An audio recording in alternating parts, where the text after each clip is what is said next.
And now it's time for our year roundup, in which we share with you the news that hit the headlines the world over in 2019. DD News conducted a poll on the social media, and these were the 10 big stories that showed up. Let's take a look.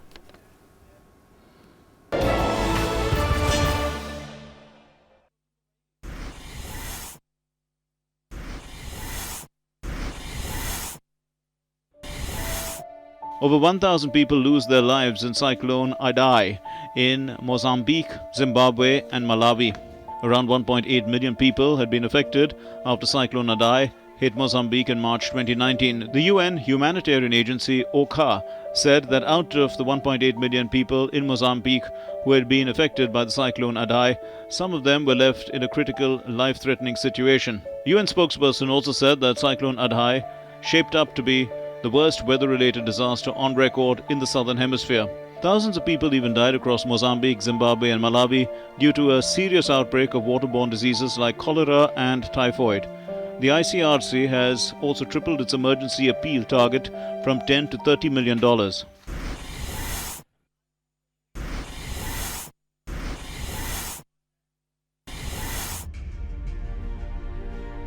Special Pakistan Court announces death penalty to former President Pervez Musharraf. On 17th December 2019, a Special Pakistan Court sentenced the former military dictator General Pervez Musharraf to death in a high treason case. The court had, on the 19th of November, concluded the trial proceedings in the case against Musharraf for suspending the constitution and imposing emergency on the 3rd of November 2007. Musharraf was booked in the high treason case in December 2013 and indicted on the 31st of March 2014.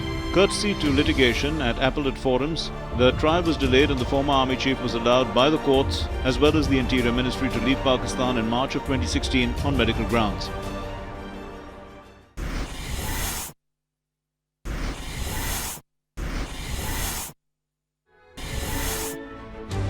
Abhijit Banerjee and wife Esther Duflo become the first couple to win the Economics Nobel.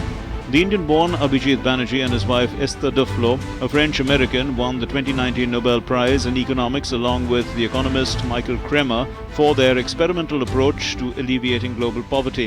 While Kremer is with Harvard University, both Duflo and Abhijit Banerjee teach at MIT. They are the first couple to win the Economics Nobel and the sixth Nobel-winning couple. Esther Duflo is the second woman to be awarded a Nobel in economics. The couple decided to begin their work on the world's poorest and how markets and institutions work for them. Over the years, helped by field studies using randomized trials in India and Africa, they try to make sense of what the poor are able to achieve and where and for what reason they require a nudge.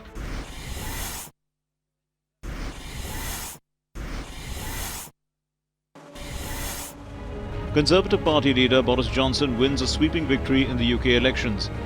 The UK general elections was billed as one of the most unpredictable elections in decades, as the Conservative Party leader Boris Johnson won a sweeping victory. With 63.7% of the voter turnout, it was a thumping defeat for the main opposition leader, Jeremy Corbyn, thus handing Johnson a clear mandate to get Brexit done. Boris Johnson had called the UK's third general election since 2015 in an effort to increase his parliamentary majority and end months of deadlock over Brexit. After getting Brexit done on the 31st of January, Johnson will work to renegotiate a new deal with the EU, keeping trade and migration among the top issues. Johnson has vowed to end freedom of movement between EU and UK and implement a new points-based immigration system. His government will also negotiate free trade agreements with other trading partners around the world.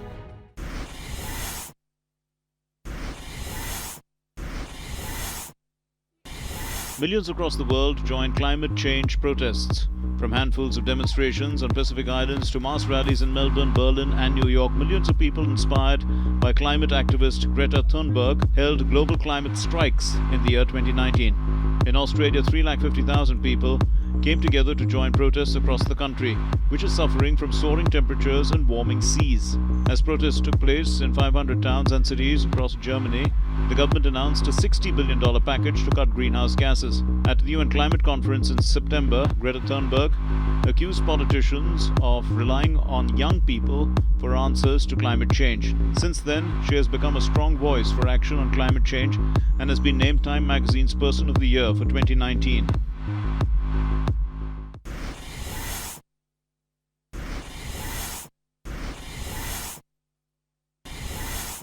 Impeachment process against US President Donald Trump underway. It was in September 2019 that a formal complaint from a whistleblower led to the beginning of an impeachment process against the US President Donald Trump.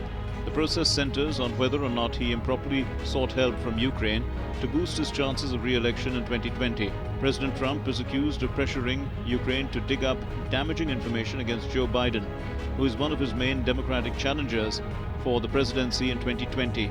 Formal impeachment charges of abuse of power and obstruction were approved by the Democratic Party-controlled House Judiciary Committee on the 13th of December. If the full House approves the charges against the US President, then he will be sent for trial to the Senate within weeks.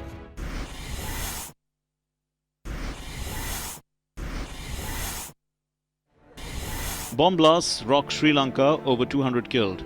More than 200 people were killed and at least 450 injured in bomb blasts that ripped through churches and luxury hotels in Sri Lanka on Easter Sunday, the first major attack on the Indian Ocean island since the end of the civil war 10 years ago. Government declared a curfew in Colombo and blocked access to social media and messaging sites including Facebook and WhatsApp. The then Sri Lankan President Maithripala Sirisena claimed that international drug syndicates orchestrated the country's deadly Easter Sunday bombings, despite earlier blaming the attacks on Islamists. Prime Minister Narendra Modi announced a $50 million line of credit for Sri Lanka to fight terrorism as the newly elected Sri Lankan President Gotabaya Rajapaksa made his first state visit after winning the election.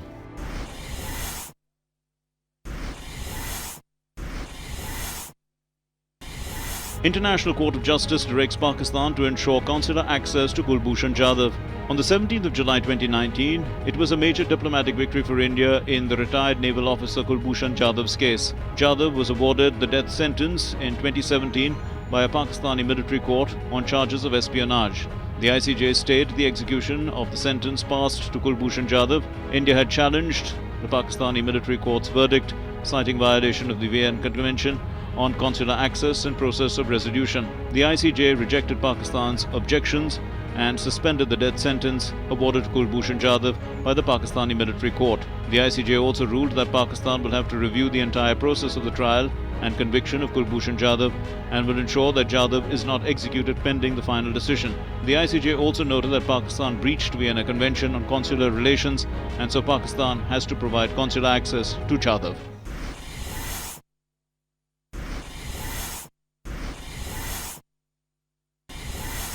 Extradition bill triggers prolonged anti-government protests in Hong Kong.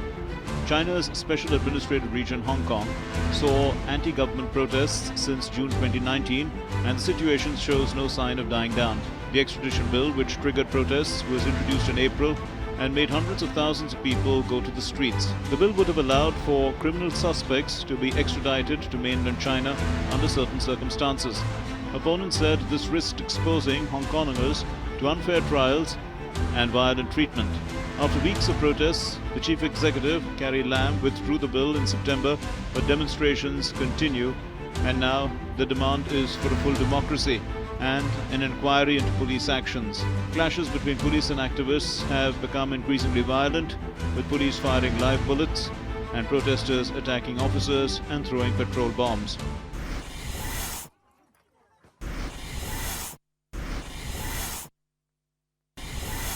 Major diplomatic victory for India, UN designates Masood Azhar as a global terrorist.